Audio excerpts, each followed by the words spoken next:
Human pose synthesis deals with probabilistic image generation of a person, in a previously unseen pose, from an existing observation of that person.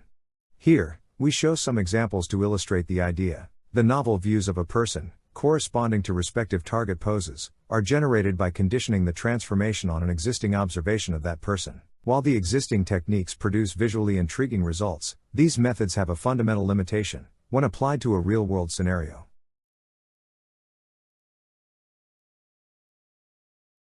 Unlike the case of a training dataset, it is a realistic expectation that the target pose will come from a different person. The pose-guided methods tend to produce structurally inconsistent images, when the physical appearance of the target pose reference significantly differs from the conditioned image. We introduce a text-supervised technique to mitigate the structural inconsistencies in traditional human pose synthesis, while retaining the ability to generate visually decent results, close to the keypoints-guided baseline.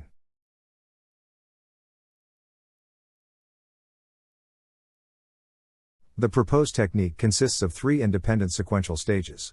First, we use a Wasserstein generative adversarial network to derive an initial estimation of the target pose from the corresponding text description embedding.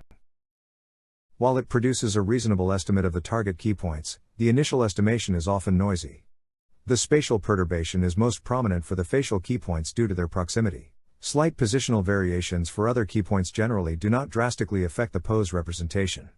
Therefore, in the second stage, we regressively refine the initial estimate of the facial keypoints using a generic fully connected network. Finally, we render the target image by conditioning the pose transformation on the appearance of the source image.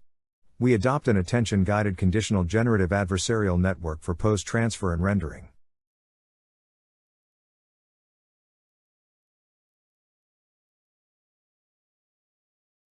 Here are some qualitative results of text-to-pose generation in stage 1. In most cases, the estimated pose closely resembles the ground truth.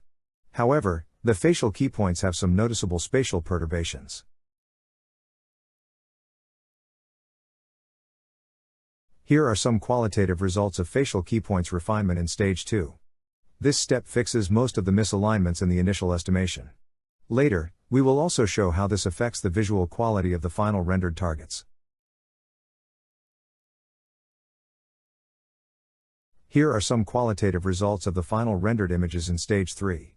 The process can be partially or fully text-guided, depending on how the source pose is estimated. For the partially text-guided approach, the source pose is obtained directly from the source observation, using a human pose estimator. On the other hand, for the fully text-guided method, the source pose is estimated from the corresponding text description. For both cases, we estimate the target pose from the text description.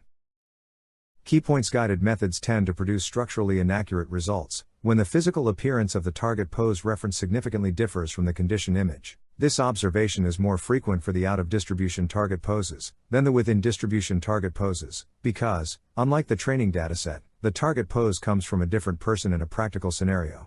On the other hand, the existing text-guided method occasionally misinterprets the target pose, potentially due to a limited set of basic poses used for pose representation. The proposed text-guided technique successfully addresses these issues, while retaining the ability to generate visually decent results, close to the keypoints-guided baseline.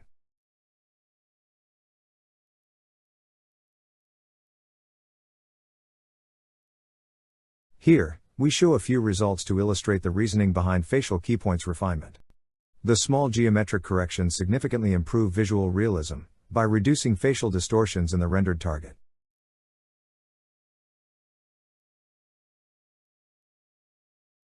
For a more detailed insight, please refer to our paper.